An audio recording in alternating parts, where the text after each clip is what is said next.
Hello po, Miss Love. Magandang araw po sa inyo, pati na rin sa inyong mga listeners. Gusto ko lang i-share sa inyong programa ang isa sa hindi ko makakalimutang karanasan. Ako si Aldrin, hindi ko tunay na pangalan. 29 years old at isang technician. Ang ilalahad kong kwento sa inyo ngayong araw ay tungkol sa nangyari sa amin ng ate ng misis ko. Si Mia, 35 years old at isang single mom. Maganda at sexy. Maayos naman ang takbo ng buhay namin ni Joanna, ang asawa ko. 28 anyos, lalo na't ilang buwan na lang, isisilang na niya ang una naming anak. Pero aaminin ko, simula po nung mabuntis siya, parang nag-iba. Hindi ko alam kung ako lang ba yung nakakaramdam, pero marahil dala ng hindi na ako napagbibigyan sa kama. Kaya ako nakaramdam ng pangungulila. At doon nga pumasok si Ate Mia. Hindi ko naman masisisi si Mrs. noon. Hirap siya sa pagbubuntis niya. Madalas masama ang pakiramdam, iyakin at madaling mapikon. Bilang asawa, sinubukan kong intindihin yun. Kaso habang tumatagal, parang ako naman yung nawawala sa eksena. Hanggang isang araw, dumating sa bahay si Mia. Ang ate niya, kapatid niya si ina. Opo, magkaiba ang kanilang ama, pero magkasundo ang dalawa. Lumaki rin naman kasi silang magkasama. Isang araw noon, nung tumawag si Ate Mia na kung maaari daw, ay mag-stay muna siya sa bahay, kahit na isang buwan lang, habang nag-aayos siya ng kontrata niya papuntang Canada. Sa totoo lang, nakita ko na si Mia nung kasal namin. At aaminin ko, Miss Love, magkaiba silang dalawa. Maganda talaga si Ate Mia. Mas matangkad din kay Joanna. Morena, pero makinis at yung katawan niya, hindi mo aakalain na may anak na. Pero nasa tatay raw. Single mom siya. Noong una, wala lang talaga. Para lang siyang normal na bisita sa bahay. Tahimik lamang siya at masipag sa mga gawaing bahay. Pero habang tumatagal ang araw, hindi ko maiwasang mapansin ang mga simpleng bagay. Kung paano siya mag-ayos ng buhok sa harapan ko. Yung pagyuko niya habang nagwawalis, na halos makita na ang hindi dapat. At yung mga ngiting parang may something kapag nagkakatitigan kami. Isang gabi, habang nasa kwarto si Joanna at nagpapahinga na, lumabas muna ako para uminom ng tubig. Nasa kusina pala si Ate Mia. Naka-spaghetti strap lang at maikling short. Masapa ang buhok. Kakaligo siguro. Uy, gising ka pa?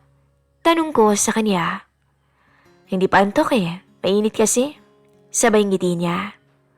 Siya nga pala, okay ka lang ba? Lately parang napapansin ko, pagod ka palagi. Tanong niya. Medyo masakit sa katawan eh. Trabaho, plus yung pagbubuntis pa ni Joanna. Nakakapagod din bantayan minsan. Alam mo naman siguro yun. Sabi ko. Tumango siya. Alam ko, mahirap talaga kapag may buntis sa bahay. Naranasan ko rin yan dati eh. Tumingin siya ng diretso sa mga mata ko. Pero minsan, kailangan mo rin ng pahinga, Aldrin. Kailangan mo ring alagaan ang sarili mo. Mas mahirap naman kung ikaw yung magkasakit. Sabi pa niya. Napansin ko kung paano siya tumitig. Yung tipong hindi na kailangan ng salita para maintindihan mo ang ibig niyang sabihin. Salamat ate. Sagot ko. Nakakagaan ka ng pakiramdam. Dagdag ko pa. Ngumiti siya. Wala yun. Basta kung kailangan mo ng kausap o kasama sa gabi, nandito lang ako. Pwedeng-pwede ako anytime. Tumalikod na siya papunta sa kwarto. Pero bago siya pumasok, huminto pa siya sa pinto at lumingon sa akin. Good night, Aldrin. Malambing pang sabi niya. Nakatulala lang ako. Kasi sa totoo lang, hindi ko alam kung good night lang ba yun o may iba pang ibig sabihin. Simula nung gabing yon, hindi na nawala sa isip ko si Ate Mia. Lalo na yung huling sinabi niya na, basta kung kailangan mo ng kausap o kasama sa gabi, nandito lang ako. Paulit-ulit yun sa utak ko. Hindi ko alam kung sinasadya niya o kung ako lang ba ang nag-iisip ng kung ano-ano. Pero sa mga sumunod na araw, lalong naging kapansin-pansin ang mga kilos niya. Tuwing umaga, siya ang unang nagigising. Siya na ang nagtitimpla ng kape ko. Siya na rin ang nagluluto ng almusal ko. At tuwing papasok ako sa trabaho, ando na siya sa pintuan at nakaayos. Inaasikaso ako na para bang siya ang asawa ko. Ingatan mo yung sarili mo, ha? Sambit niya nung minsang paalis ako. Mahirap kapag ikaw pang nagkasakit. Hindi ko alam kung ano yung nararamdaman ko noon. Kilig ba yun o ano? Pero hindi ko rin maitatanggi na masarap sa pakiramdam. Minsan naman, pauwi na ako noon galing trabaho. Tumawag si Joanna. May hinihiling na prutas. Gusto raw niya ng manggang hilaw. Dumaan pa ako sa palengke at binilhan ko siya. Pero pagdating ko sa bahay, natutulog na siya. Nakita ko si Ate Mia. Nandun sa may kusina. Ngumiti siya sa akin nung makita niya ako. Ang sarap mo sigurong maging asawa, no? Pabirong sabi niya nun habang inaayos yung daladala ko. Ha? Ba't mo naman nasabi? Sabi ko. Kasi ang sweet mo eh. Hindi ko naranasan yun sa dati kong asawa. Yung bilhan ako ng cravings ko, yung alagaan ako. Ay, puro yun tropa at barkada. Alam mo kasi sa panahon ngayon, maraming lalaki na rin ang hindi inaalagaan ng asawa nila pag nagdadalang tao na. Napangiti ako. Hindi ko naman siya pwedeng pabayaan, Ate Mia. Ngumiti siya. Tumahimik kami ng ilang segundo, tapos naupo siya sa tapat ko sa mesa. Alam mo, Aldrin, bigla niyang sambit. Hindi ko na naaalala kung kailan may lalaking huling nag-alaga sa akin. Parang ang sarap tuloy ulit sa pakiramdam. Hindi ako agad nakasagot. Tumingin siya sa akin. Seryoso ang mukha niya. Joanna is lucky. Dagdag pa niya. Sana balang araw makahanap din ako ng kagaya mo. Yung tanggap ako, kahit na meron ng anak. Ano ka ba naman? Kahit nga may anak ka na, mukha ka pa rin dalaga eh. Ang sexy mo kaya, ang ganda-ganda pa. Sigurado ako marami pa rin tumitingin-tangin sa'yo dyan sa labas. Sabi ko. Hindi ko alam kung ano yung tumama sa dibdib ko noon. Pero parang gusto kong sabihin sa kanya na, nandito ako. At isa nga ako sa kanila eh. Pero hindi ko naman masabi. Kasi alam kong mali. Lumapit pa siya ng kaunti. Naglakad papunta sa gilid ko. Sige, Aldrin, papasok na ako sa kwarto. Good night. Bulong niya, pero mas malapit na ngayon. Ramdam na ramdam ko yung hininga niya sa gilid ng pisngi ko. Bago siya tuluyang pumunta sa kwarto niya. At ako, naiwan sa mesa. Gising na gising, hindi dahil sa kape, kundi dahil sa kanya.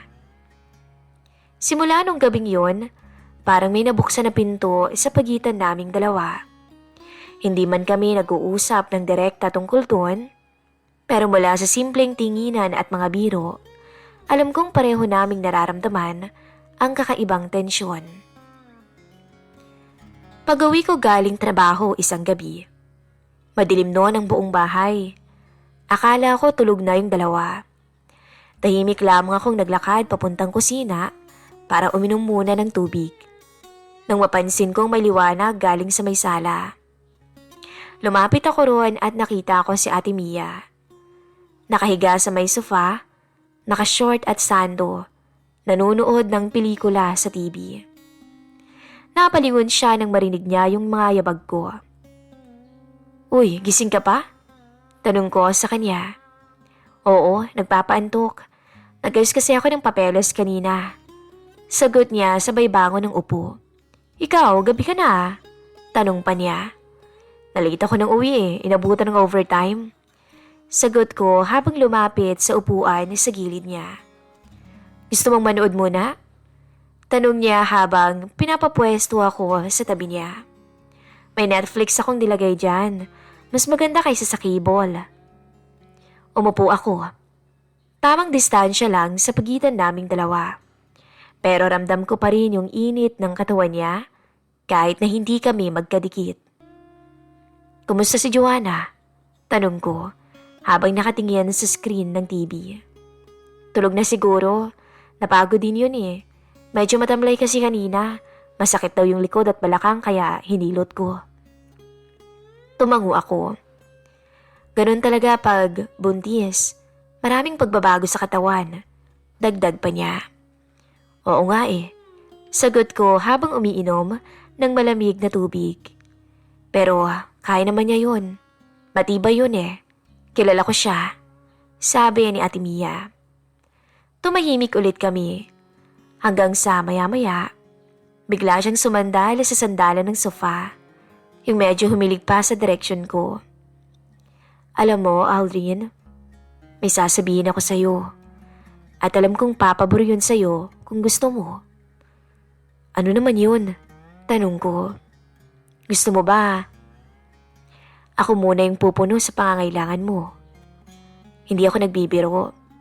Alam kong hindi ka na pagbibigyan ni Joanna. Sinabi niya sa akin nung nagkausap kami Sabi niya, kahit gustuhin niya man, nahihirapan daw kasi siya. Kaya naisip ko to. Kung gusto mo, kaysa maghanap ka sa iba, pwede naman ako. Total matagal na rin naman akong walang nakakasalo sa kama." Napatingin ako sa kanya. Nagulat talaga ako nun, Miss Love, sa sinabi niya. Matagal na rin mula nung iniwan ako ng tatay ng anak ko. Hindi ko na ulit naranasan yung simpleng bagay na gaya ng ganito. Wala nang yayakap bago matulog. Wala nga akbay habang nanunood. Isipin mo na lang, Aldrin. Libre ko na sa'yo yun. Total, paalis na rin naman ako. Malapit na. "Aba, Aldrin ha? Hindi ka nalugi sa akin." Biro pa niya. "Teka, sigurado ko ba dyan sa mga sinasabi mo? Nakainom ka ba?" Biro ko naman sa kanya. "Hindi no. Ayaw mo ba nun? Nakatulong ako sa'yo. Nakatulong ka rin naman sa akin. Basta ba't hindi malalaman ni Joanna? Baka mamaya pag nalaman niya mga anak pa ng di oras." Sabi nito at natawa. Para pang napakasimple ng hinihingi ni Ate Mia. "Aldrin." Bulong niya ulit. "Alam mo minsan naiinggit ako kay Joanna. Lalo na't ikaw, kagaya mo yung asawa niya. Ang swerte-swerte niya sa'yo sa totoo lang." Hindi ako nakaimik. Gusto kong sabihin na hindi siya dapat mainggit.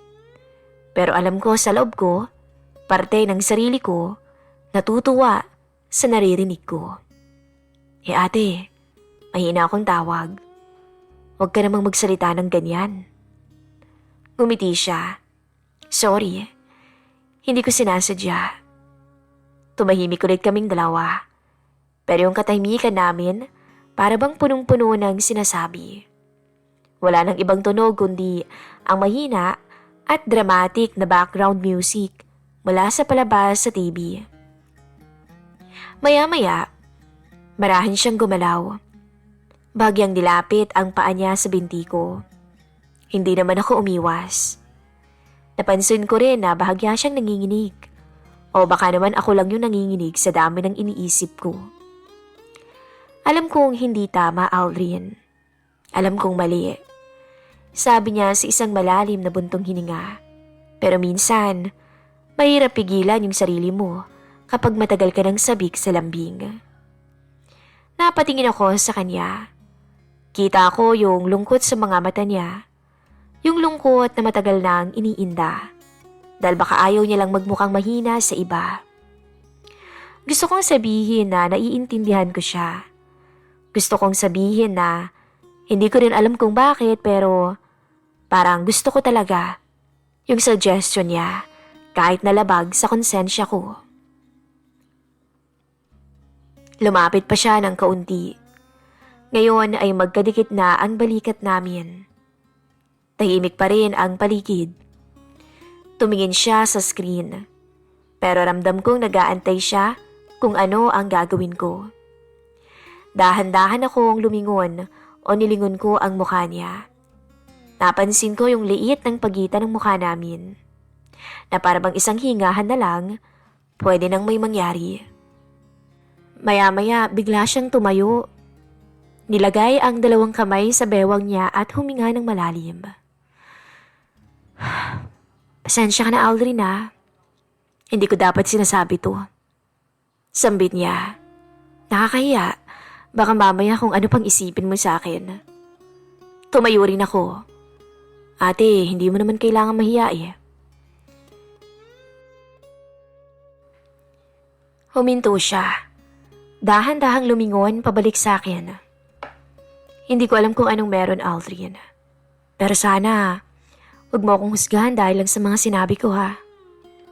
Lumapit ako ng isang hakbang sa kanya. Wala akong intensyong husgahan ka, Ate Mia. Pero aaminin ko, hindi lang ikaw yung nakakaramdam ng ganito. Napakurap siya. Matagal ko nang napapansin yung mga tinginan natin. Yung kilos mo, yung kilos ko. Ayokong sirain yung relasyon niyo ni Joanna, Aldrin. Gusto ko lang naman makatulong sa'yo. At the same time, makakatulong ka rin sa akin. Hindi mo naman sinisira. Wala pa rin naman tayong ginagawa. Pero hindi ko rin kayang itanggi na bawat araw na kasama kita dito sa bahay, mas nahihirapan akong pigilan yung sarili ko. Tumahimik ulit kaming dalawa. Pero sa pagkakataong to, yung pagitan naming dalawa ay kaunting-kaunti na lang. Matulog ka na. Gabi na rin. Mahina niyang sambit. Hindi ko alam kung anong nangyari. Para akong naiwan sa ere. Kanina sabi niya, pwedeng-pwede ko siyang makasalo sa kama kapag gusto ko. Tapos ngayon, iniwan na lang niya ako. Nung gabing yun, hindi talaga ako makatulog. Ang ingay ng utak ko. Ang totoo, hindi ko na alam kung hanggang kailan ko kayang pigilan ang nararamdaman ko para sa kanya. Hindi ako mapakali buong gabi. Nakahiga lang ako sa may kama.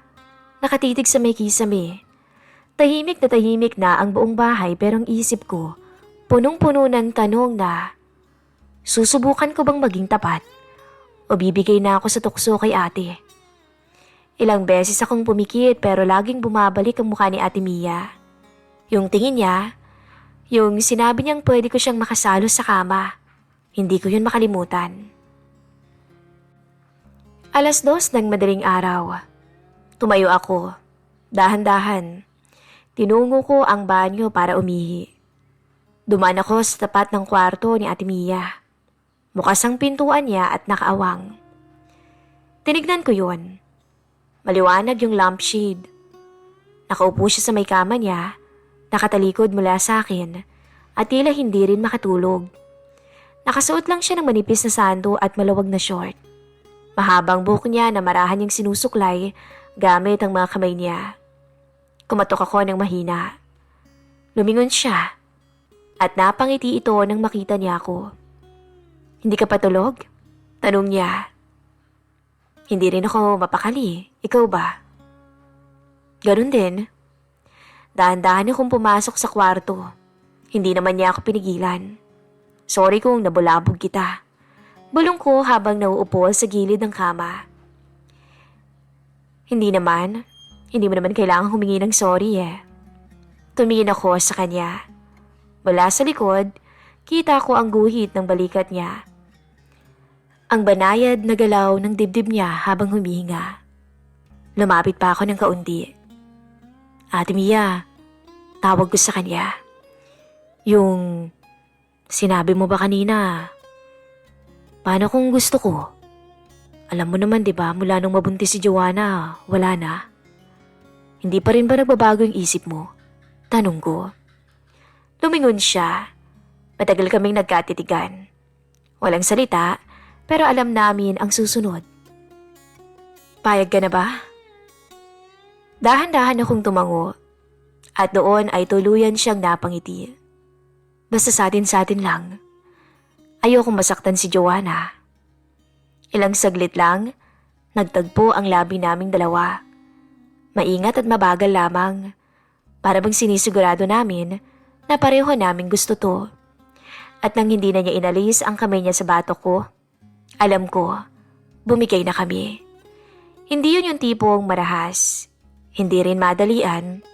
Ito yung matagal nang pinipigilang damdamin na ngayon tinanggap na naming pareho.